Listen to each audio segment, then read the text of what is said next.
¿Qué es una buena práctica? Una buena práctica es siempre adecuada, es pertinente, surge de una necesidad muy concreta. Una buena práctica es innovadora, es valiosa, aporta valor a eso que habitualmente se debe hacer.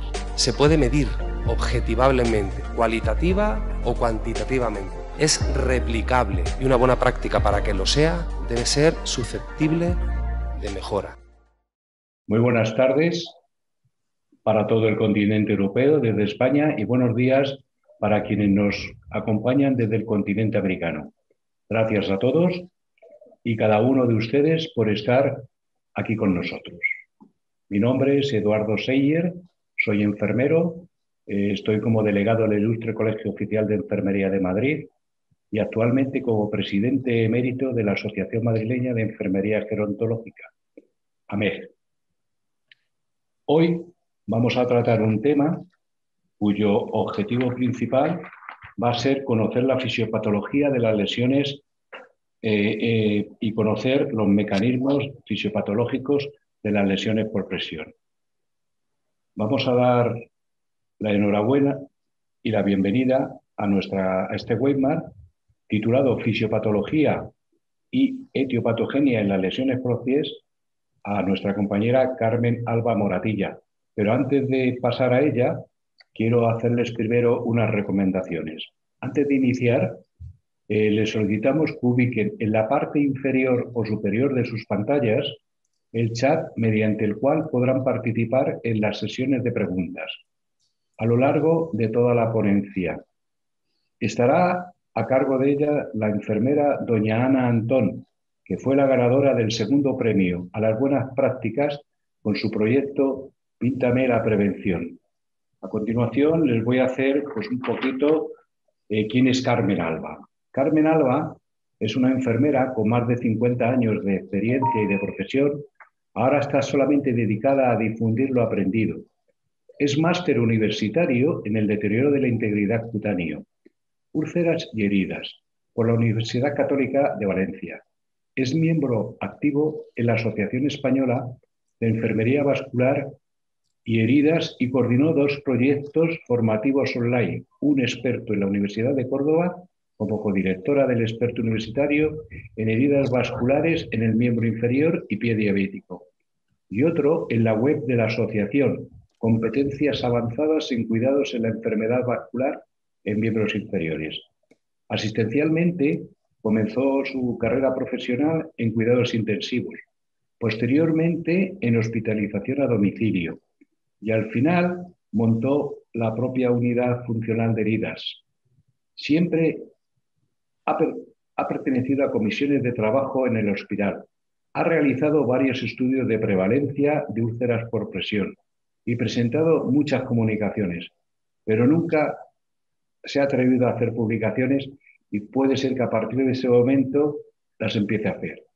Actualmente su mundo de hacer todas estas cosas es a través de los foros y las redes sociales con el único fin de que aprendamos y ayudar a que tengamos y seamos unos buenos profesionales y tengamos unas buenas prácticas. Bienvenida, Carmen. Hola, muy buenas. Bueno, de entrada, muchísimas gracias por estar en este evento. La verdad es que creo que son más de 700 personas las que se han apuntado. Veremos a ver los que al final entran. Pero eso indica que tenemos como muchas ganas de aprender. Durante la presentación podéis interrumpirme. Ana estará tomando notas de las cosas y ella mirará el momento oportuno de la interrupción, y si no, pues al final de toda la presentación podemos contestar todas las preguntas que queráis. Voy a ver si empiezo. ¿Veis la pantalla todos vosotros? Sí. Vale, pues entonces ya estamos aquí.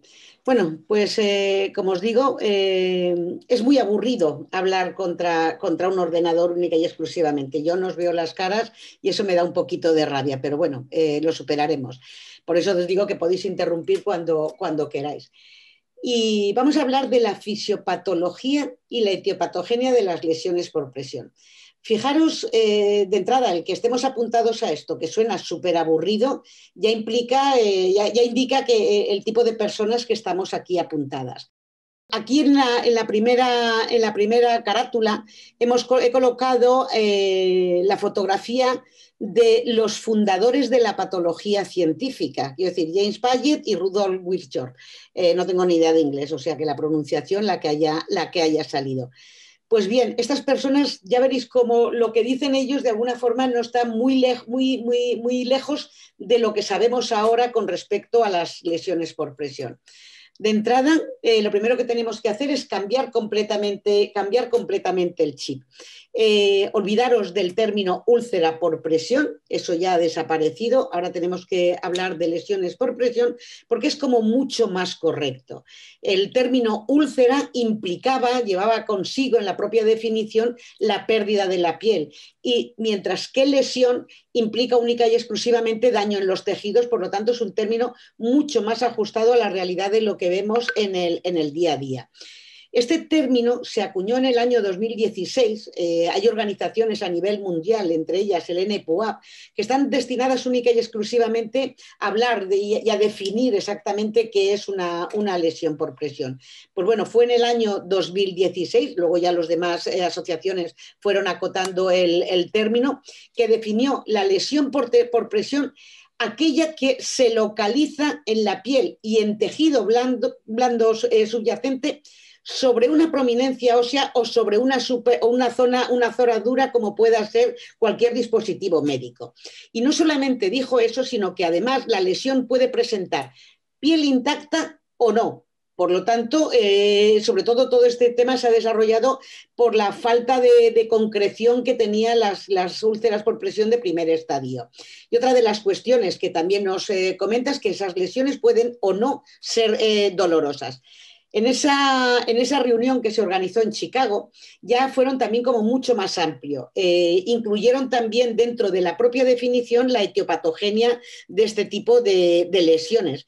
Y nos dicen que la lesión se produce como resultado de la presión intensa y o prolongada en combinación, fijaros, con el cizallamiento. Y nos dicen mucho más. Nos dice que la tolerancia de los tejidos blandos puede verse afectada por cuestiones como el cizallamiento o por otro tipo de cuestiones como puede ser el microclima, la nutrición y sobre todo y muy especialmente, quiero que le prestéis mucha atención, a la perfusión. Hay que tener en consideración también las comorbilidades del paciente y, por supuesto, la condición en la que están los tejidos blandos donde se vaya a asentar esa lesión. Y, de hecho, vamos a ver un poco, durante esta presentación, vamos a desarrollar un poco las teorías acerca de la causalidad de las lesiones por presión. Pensar que la condición de la piel y de la inmovilidad se considera factores primarios críticos para el desarrollo de las lesiones por presión. Y no solamente eso, sino que cuando pensamos en la inmunopatología de la inflamación, sabemos que esta lleva un incremento de flujo sanguíneo y en el caso de isquemia lleva una formación de un núcleo frío. Pues bueno, todas estas cuestiones son las que al final acaban desarrollando una lesión por presión. Vamos a ver cuáles son esas 4 teorías y qué podemos sacar un poco de ellas. La primera teoría es la isquemia, que no se os olvide nunca. La presión causa isquemia, causa necrosis y acaba produciéndose la úlcera. Por eso, una de las cosas que podríamos empezar a ir valorando, igual que hacemos con el pie diabético, es a medir la presión de oxígeno de la piel en la zona donde tengamos esa determinación de riesgo que pueda tener el paciente. Por otro lado, todos estos trastornos de la microcirculación, ¿vale? Todos esos trastornos que provocan la presión, producen una alteración de la función linfática, produce un proceso inflamatorio al no poder, de alguna forma, tener un sistema de limpieza del intersticio adecuado. Por eso, de alguna forma, los valores de PCR muy probablemente también estén alterados en todos estos pacientes. Y luego hay una cuestión a la que normalmente no le damos demasiada importancia y la tiene, que es la cuestión de la reperfusión. Fijaros que puede ser mucho más dañino la reperfusión que la isquemia en sí.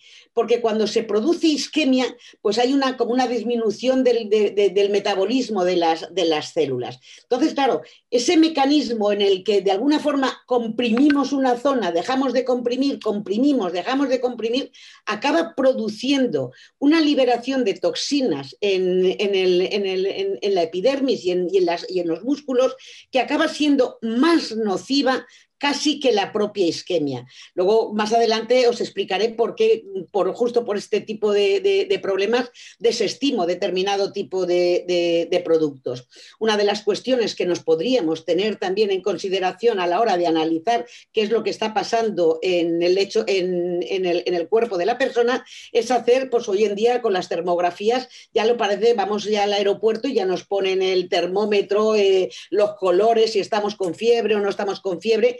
Pues bueno, ese tipo de tecnología también está llegando al mundo de la prevención de lesiones por presión y tenemos que tenerlo también en consideración.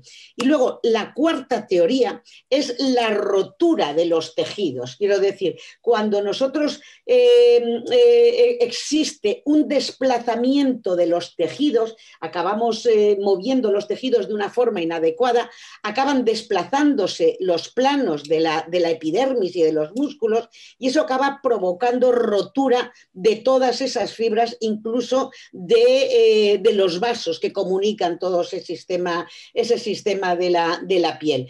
Por lo tanto, fijaros lo que os digo, que he puesto ahí la exploración de hacer una radiografía, y es porque con mucha frecuencia hay pacientes que, bueno, por sus características físicas, por sus escoliosis o por sus patologías, tienen como un deterioro a la hora de cómo está desarrollada su columna, y esa anatomía que es de alguna forma distrófica, pues si nosotros fuéramos capaces de ver dónde tienen los máximos puntos de descarga, porque anatómicamente se puede ver ante una radiografía, puede ser súper interesante. Esto la verdad es que lo aprendí con unas compañeras del CRE, unas terapeutas ocupacionales, que a la hora de diseñar los cambios posturales de los pacientes o diseñar los productos de prevención que tenían que colocarles, pues lo hacían incluso valorando las radiografías del paciente. Por lo tanto, imaginaros qué interesante puede ser todo este tipo de cuestiones a la hora de trabajar en el día a día. Es evidente y no cabe en ningún lugar a dudas que el desencadenante es la presión y por lo tanto, pues bueno, el tratamiento de una lesión por presión es evidente, quitar la presión, punto pelota. ¿Vale? Sigamos. Mirad, fijaros cómo desde 1873 Payet dijo lo siguiente, más o menos los conceptos son exactamente iguales que los que tenemos ahora. Dijo que muchos factores contribuyen al desarrollo de lesiones por presión, pero que no se nos olvide, la presión conduce a isquemia, la isquemia a necrosis es la vía final común, es decir, el tejido se muere y tenemos ya ahí el problema que tenemos que empezar a tratar.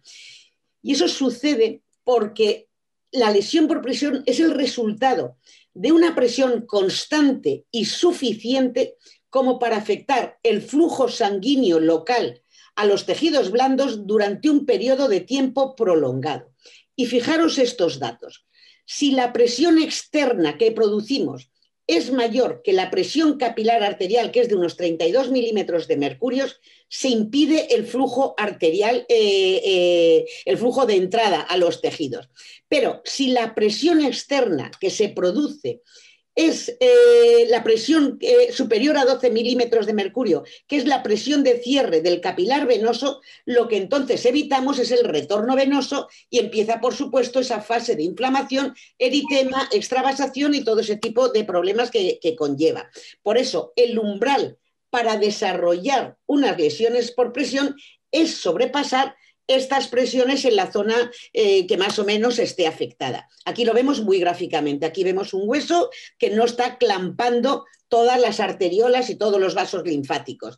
Y aquí tenemos un hueso que lo clampa absolutamente todo. Pues bueno, es evidente que estos capilares con exceso de presión van a producir lesión y estos, por contrario, no. Por lo tanto, como si fuera un mantra, la presión provoca isquemia, la presión provoca déficit de perfusión y alteraciones de la nutrición tisular y todo el metabolismo que se genera en la dermis, y la isquemia acaba provocando muerte celular. Isquemia, isquemia, isquemia, que no se os olvide nunca que ese es realmente el verdadero problema de las lesiones por presión. Aquí tenemos más o menos el dibujito de cómo se desarrollan. Tenemos la presión mantenida sobre un área corporal, eso empieza a producir la inflamación que hemos comentado, disminuye el flujo capilar y por eso, si nosotros colocamos aquí un dispositivo de estos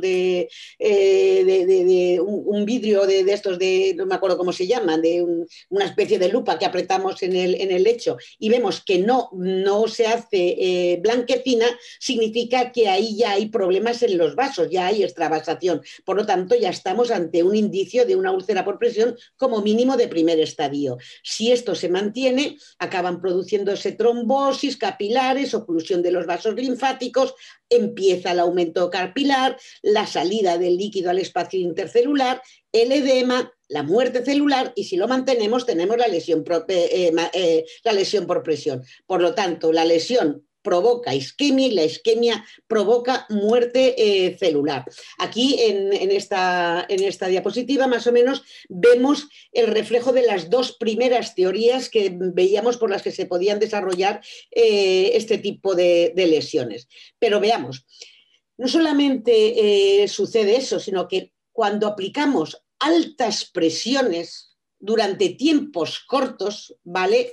Eso se vuelve intolerable para los tejidos y no permite la exposición durante mucho tiempo porque enseguida se va a dañar ese tejido. Esa es una de las razones por las que odio este tipo de dispositivos. Sé que os voy a dar un disgusto muy grande a muchos de vosotros, pero es un dispositivo que tenemos que erradicar de nuestra atención porque produce menos prevención que un buen colchón de espuma de altas densidades. Por lo tanto, tenemos que empezar a tener en cuenta todas estas características. Fijaros, si yo ahora me pego un puñetazo, ¿vale? Seguro que aquí me va a aparecer un moratón que va a durar durante bastante tiempo, ¿vale? Va a durar bastante tiempo esa sensación, ese eritema o esa moradura que se vaya a provocar. Y es porque están afectados los grandes vasos y está afectada los tejidos profundos. Sin embargo, si en vez de aplicar una alta presión durante un pequeño corte de tiempo, aplicamos una baja presión en la zona única y exclusivamente, pensar que la baja presión permitida disminuye a valores insignificantemente pequeños para exposiciones a largo tiempo. Yo puedo estar toda la exposición vuestra aquí con la mano así, cuando acabe la exposición, pues bueno, aquí tendré un pequeño eritema que probablemente en unos minutos desaparezca, cosa que no va a pasar si alguien me pega un puñetazo.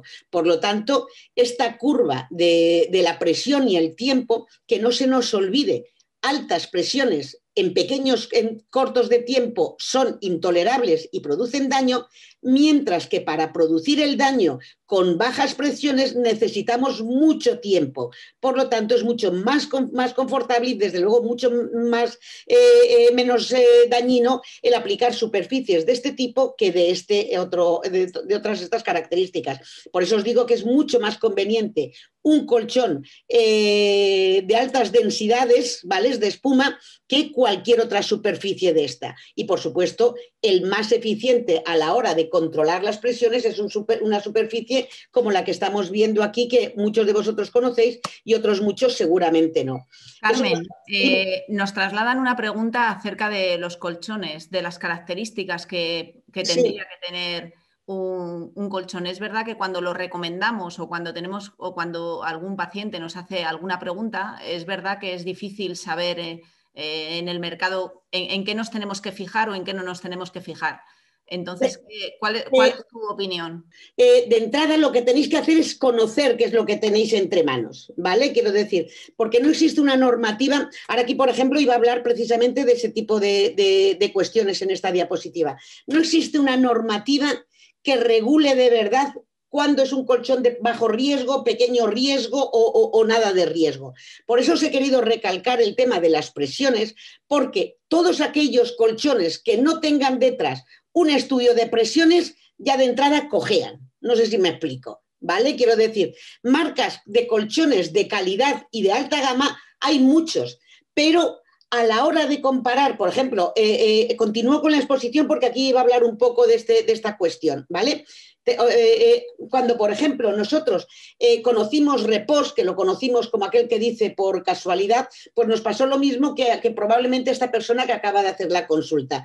Y yo que sé cómo es posible que esto, que tiene pinta de ser una chorrada, va a ser mejor que estos otros colchones que nos han costado un pastón, que son los que hemos metido en cuidados intensivos. ¿Cómo es posible que tenga mejores prestaciones? Entonces, claro, tuvimos la grandísima suerte de poder compararlo. Cogimos, nos fuimos, nos pasamos una tarde o dos, no me acuerdo cómo fue aquello, probando absolutamente todos los colchones que teníamos en el hospital, de los cuales no teníamos ninguna normativa, ningún papel y ninguna referencia de las características técnicas que tenían, y sin embargo, cuando hicimos los estudios de presión, fijaros cómo el viscoelástico tenía 42, el viscoelástico de altas prestaciones tenía 41, el APES, que era de los de presión alternante de celda ancha, me provocaba unas presiones de 53, y Repos me provocaba unas presiones solamente de 37 milímetros de mercurio en estático, ¿vale? No cuando empezamos a movernos, sino así, casi sin respirar, como si fuéramos una momia. Entonces, claro, nosotros ante este resultado decidimos ponernos a trabajar, ¿vale? Decidimos, por decir, pues bueno, yo creo que merece la pena este producto hacerle un estudio serio y averiguar qué gaitas está pasando con esto. Porque, claro, las características que tiene este producto es que es un dispositivo que tiene una válvula que está calibrada y que proporciona una presión interior solo de 12 milímetros de mercurio. Tú, por mucho que hinches el dispositivo, jamás puedes superar esos 12 milímetros de mercurio porque está diseñado así. Por lo tanto, acordaros de los milímetros de mercurio que necesitamos para clampar las venas a las arterias, y esto está muy cerca de lo idóneo a la hora de prevenir las lesiones por presión. Por lo tanto, lo hace muy recomendables en todos aquellos pacientes con riesgo de isquemia, es decir, no me clampa los vasos.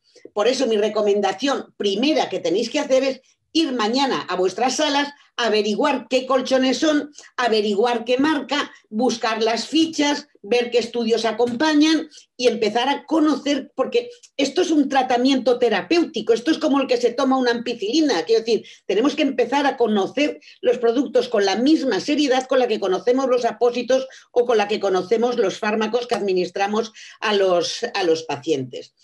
A ver, bueno, el tema de la reperfusión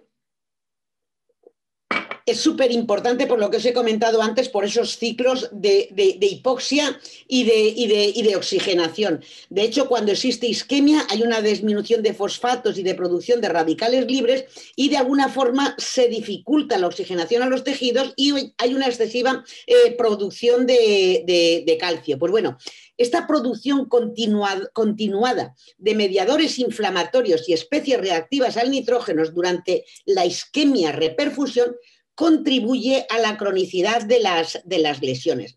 Y cuanto más rápidos son y más frecuentes son esos ciclos de isquemia-reperfusión, se obtiene una mayor profundidad del defecto tisular a niveles de profundidad, de necrosis, de edema y de aumento de células proinflamatorias. De hecho, el diagnóstico real de esa lesión debería de ser injuria post-reperfusión, que en otras patologías ya está reflejada como en el infarto de miocardio y en fin, en otro tipo de patologías. Por eso es muy importante ver el nivel de oxigenación que tienen nuestros vasos y fijar y pensar una cosa.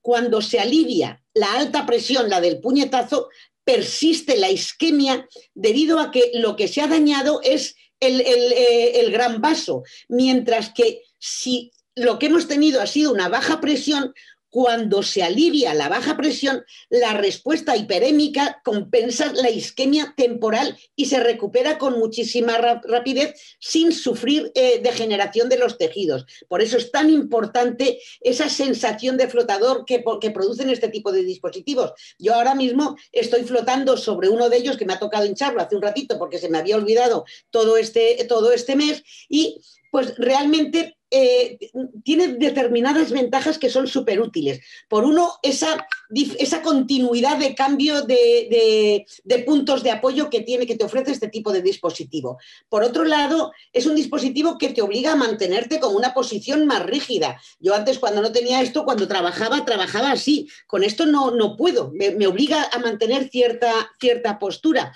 Pero luego, además, por otro lado, algo que sucede con mucha frecuencia cuando en los pacientes de las residencias o personas mayores es esa tendencia a resbalarse en el asiento. Con esto es casi imposible. Yo ahora estoy intentando arrastrarme y no lo consigo, porque realmente el material tiene una serie de características que impide el deslizamiento y por lo tanto disminuye el riesgo de cizalla.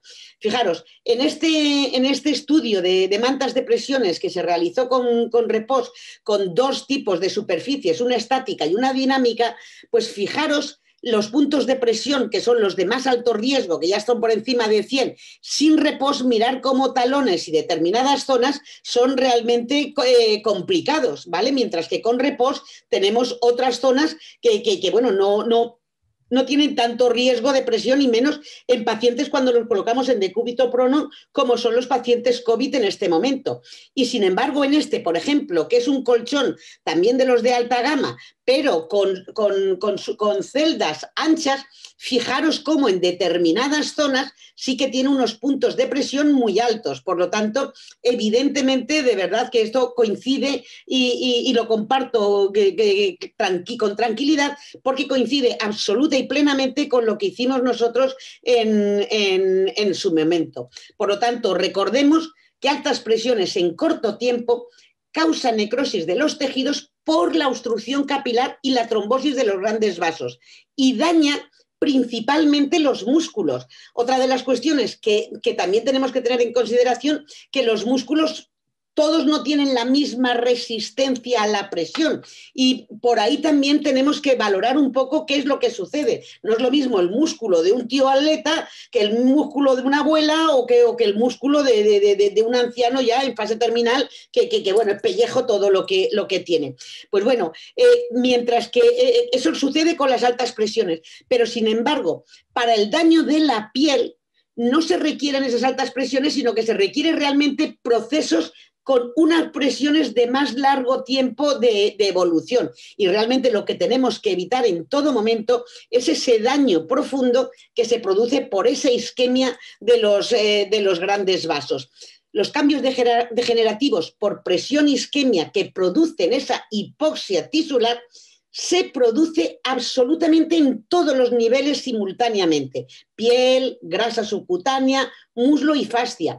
Por eso, esa impresión equívoca de una lesión del primer estadio, que la vemos el viernes y que el lunes resulta que es un cuarto estadio, es por esta cuestión, porque se daña absolutamente todos los tejidos de nuestra piel. Y por eso es tan complicado.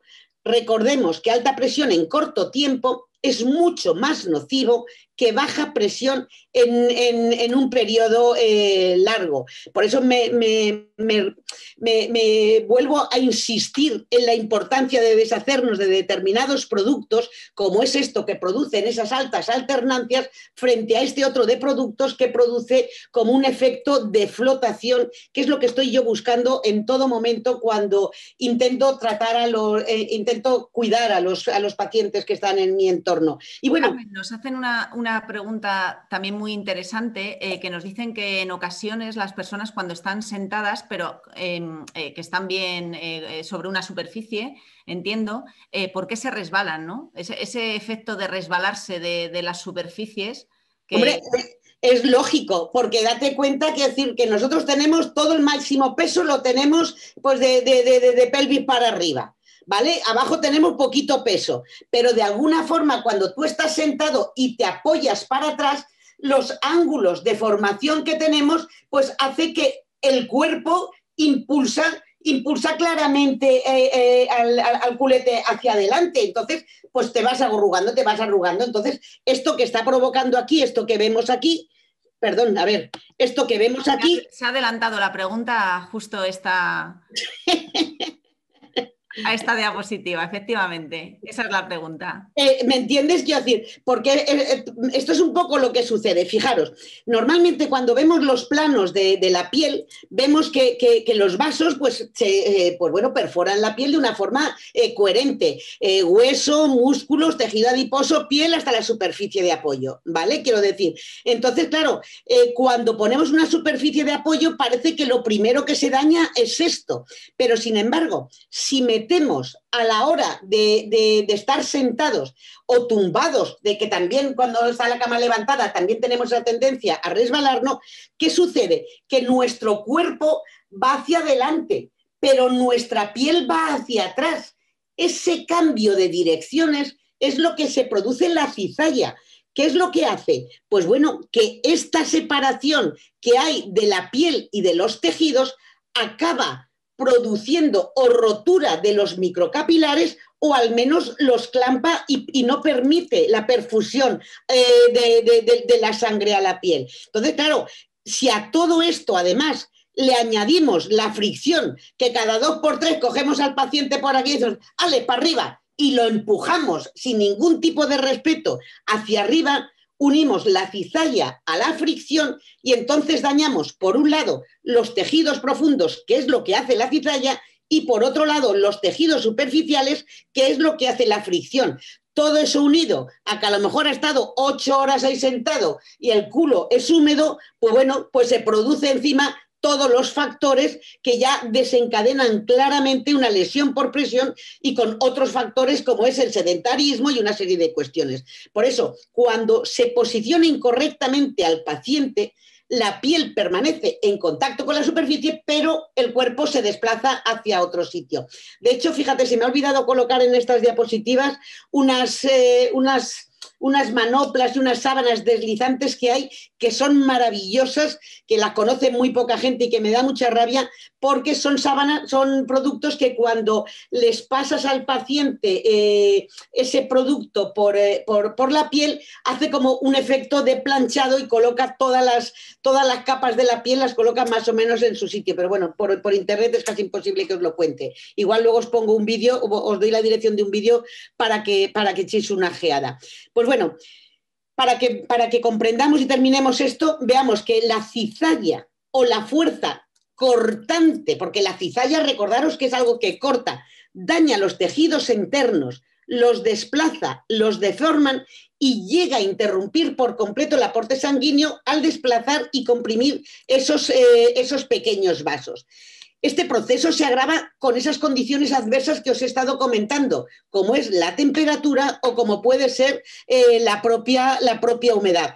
Por eso Reposa diseñó, porque al principio no estaba este dispositivo, diseñó productos como este que ya tiene también el respaldo para determinados pacientes que, bueno, que las sillas son más grandes que ellos y que también hay que acoplarlos y para que cojan una posición ergonómica mucho más adecuada. Mirad, en esta diapositiva, en esta foto vamos a ver las dos diferencias entre una lesión por presión y una que no es lesión por presión. Fijaros que aquí cuando vemos esto, pues vemos también de alguna forma fricción, que también, ¿vale? Pero aquí realmente es una lesión por presión con cizalla que comienza en el músculo o la grasa subcutánea, aunque aquí hemos añadido también algo de fricción. Mientras que esta no es una lesión por presión, como veis, son lesiones superficiales solamente de la dermis y la epidermis sin llegar a músculo y casi todas estas están causadas por la fricción y por la humedad. Por lo tanto, solo podemos considerar cizalla cuando existe la deformación de los tejidos. Lo que pasa es que si vamos a analizarlas histológicamente, pues histológicamente no hay grandes diferencias entre una y otra. No vamos a encontrar esas diferencias. Lo tenemos que ver nosotros en el momento de utilizar. Mirad, este tipo de lesiones, no sé, ya que el foro es muy importante, con mucha frecuencia se produce por la maldita costumbre del doble pañal, que los pacientes colocan al paciente el pañal, luego le colocan otro y hacen ruf y retiran. Entonces, pues bueno, de eso podríamos estar hablando también una tarde entera de las lesiones por humedad. Pues bueno, Vamos a los conceptos, ¿vale? Quiero decir, vamos a los marcos conceptuales, que de alguna forma es lo mismo que nos programó Payet en el principio, en 1800 y pico. Pues bueno, 100 años después llega aquí el matrimonio Braden y su, bueno, no sé si estaban casados o no, ¿vale? Llega esta pareja y nos montan un concepto de cómo y por qué se producen las lesiones por presión. Y llegan a decir que el desarrollo es multifactorial y que las posibles causas se superponen y se combinan como problemas, como por ejemplo puede ser la movilidad y la actividad. ¿Qué diferencia hay cuando pones la crucecita? Pues bueno, así en grandes modos. Movilidad es cuando te mueven, cuando te tienen que mover, y actividad es cuando tú tienes la capacidad de moverte, que son dos conceptos un poco diferentes. Y también se confunde mucho la fricción con la cizalla. La fricción es solamente cuando suceden tejidos planos y la que produce realmente las lesiones es la cizalla, que es la que corta de verdad los tejidos. Pues bueno, aparte de todo esto, hay otras cuestiones que son las que ayudan al desarrollo de las lesiones por presión, que son la movilidad, la actividad y la sensibilidad.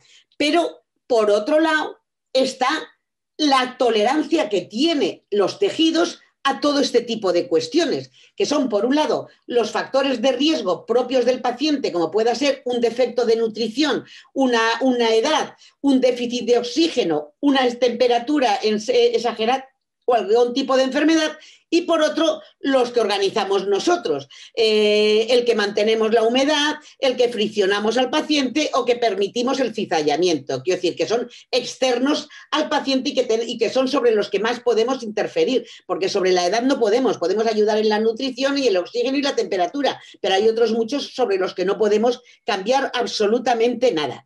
De hecho, cuando hablamos de escalas de valoración de riesgo, pues la verdad es que las que ya llevamos unos años, pues como que nos da igual las escalas de valoración de riesgo, porque ves una anciana de estas características y ya solo con verla cómo entra por la puerta te haces una idea del nivel de riesgo que tiene. Yo cuando voy a cuidados intensivos, la verdad es que me da igual hacer una escala de valoración de riesgo. Ya sé que todos son de alto riesgo. Por lo tanto, la verdad es que os estoy empujando un poco a la rebelión porque seamos más específicos al buscar de verdad, si solo tengo un colchón, ¿a quién se lo doy? Porque todos son de alto riesgo. Tendremos que buscar valores más añadidos, como a lo mejor el que tenga la PO2 más baja. No sé si me explico. Porque claro, el envejecimiento en sí influye en todo. Y la esperanza de vida en nuestro país ha aumentado de una forma muy considerable y la mortalidad se ha reducido. Pero con el envejecimiento y la edad han venido también muchísimas más enfermedades y no nos engañemos, son como un colectivo mucho más frágil por la cantidad de comorbilidades que tienen. Y las personas mayores ya por definición todas son de riesgo moderado alto. Luego sí que utilizaremos las escalas de valoración de riesgo para concretar en qué puntos podemos ayudar más a esa persona. Yo aquí he querido colocar una imagen de busquemos, porque es que me ha gustado la imagen, pero no estoy buscando la oveja negra en el mal sentido, sino en el buen sentido, porque yo no quiero trabajar sobre todos estos, yo quiero trabajar solo sobre aquel que tiene realmente necesidad de que trabaje sobre ellos. Los sistemas de detección de riesgo tienen que ser muy objetivos, con capacidad de medir de forma certera cuál es el paciente que necesita mis cuidados y qué tipo de cuidados son los que necesita cada uno de esos pacientes. Por lo tanto, una consideración que os hago a vosotros, que estáis aquí un grupo de jóvenes muy importante, es que si la isquemia es tan importante, ¿por qué nunca valoramos en ninguna escala de valoración de riesgo la isquemia? Pues bueno, pues yo creo que están mal hechas. Yo creo que tenemos que empezar a cambiar el chip y empezar a buscar cómo conseguir incluir en la oxigenación en esas escalas de valoración de riesgo. Por eso, por ejemplo, mis consideraciones que son a la hora de analizar a quién cuido y quién gana, por así decirlo, es si tiene más de 65 años, si tiene un déficit de perfusión tisular, enfermedad arterial periférica o insuficiencia venosa crónica, si es o no pluripatológico, si tiene diabetes o neuropatía. Vosotros sabéis la cantidad de pacientes neuropáticos que tenemos que no son capaces de quejarse porque realmente no sienten dolor. Pues bueno, los podemos tener 10 horas sobre el mismo punto de apoyo y no protestan. Cuando le damos la vuelta nos encontramos un disgusto, ¿vale? Las personas que tienen dificultad de movilizar, las que tienen incontinencia o los que tienen desnutrición. Y fijaros que estamos en épocas muy especiales, en épocas donde el COVID es un proceso inflamatorio generalizado que altera por completo la perfusión tisular, que nos produce efectos de riesgo de trombosis y de úlceras por presión. Ese paciente pues es una auténtica bomba de relojería y los estamos dejando encerrados en una habitación con todos los riesgos que conlleva. Y luego que al final de la vida, sí o sí, existe un déficit de perfusión tisular, que es un término que debemos de empezar a acuñar porque realmente es etiológicamente lo que realmente está sucediendo en muchísimas ocasiones. Y aquí quiero presentaros un proyecto que fue el que con el que Ana ganó el segundo premio de buenas prácticas, que es bonito, precioso, elegante, quiero decir, lo que os dé la gana y que se debería de universalizar, porque bueno, yo aquí, ¿qué idea tenía Ana con este proyecto en su entorno? Pues bueno, a la hora, ella trabaja en una residencia, a la hora de seleccionar y decir qué tipos de cuidados tienen cada uno de los pacientes, pues bueno, en las residencias aquí en España, yo no sé en vuestro país, pero aquí la rotación de personal es continua, continuamente están cambiando las personas. Entonces, claro, ¿qué sistema de codificación podían tener para conseguir, sin tener que transmitir las órdenes, simplemente con entrar a la habitación sepas realmente con quién te la estás jugando? Entonces codificaron una serie de cuestiones, codificaron con cuadros verdes, de flores verdes, el bajo riesgo, flores amarillas. Esto es un ejemplo, no sé realmente cómo lo hicieron, de si seleccionaron estos, sí, creo que eran estos colores los suyos, sí. Con el riesgo medio las flores amarillas y el riesgo alto esto, ¿cómo se llama? Los pacientes que tenían mucho riesgo.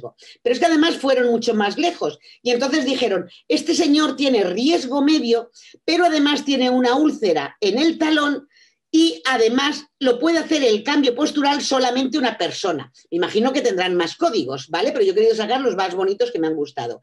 Y sin embargo, esta persona, la persona la oveja negra que más cuidados necesita, en su cabecera pues tiene su cuadro en el que dice, pues este señor es de muy alto riesgo, tiene una úlcera en el talón y una úlcera en el sacro, y estos cambios posturales tienen que hacerlo dos personas, por eso hay dos relojes, por eso pues imaginaros qué bonitas pueden quedar la cama sin que nadie se entere de lo que hay acostado en la cama. Tenemos una codificación de los cuidados que necesita esa persona. Si disminuye o aumenta los riesgos, simplemente se cambian los cuadros y fijaros cómo con la faena de una persona todo un equipo se entera de qué tipos de cuidados se tienen que hacer. Esto de verdad, Ana, es lo más magistral que he visto en años y espero que se universalice por el mundo mundial.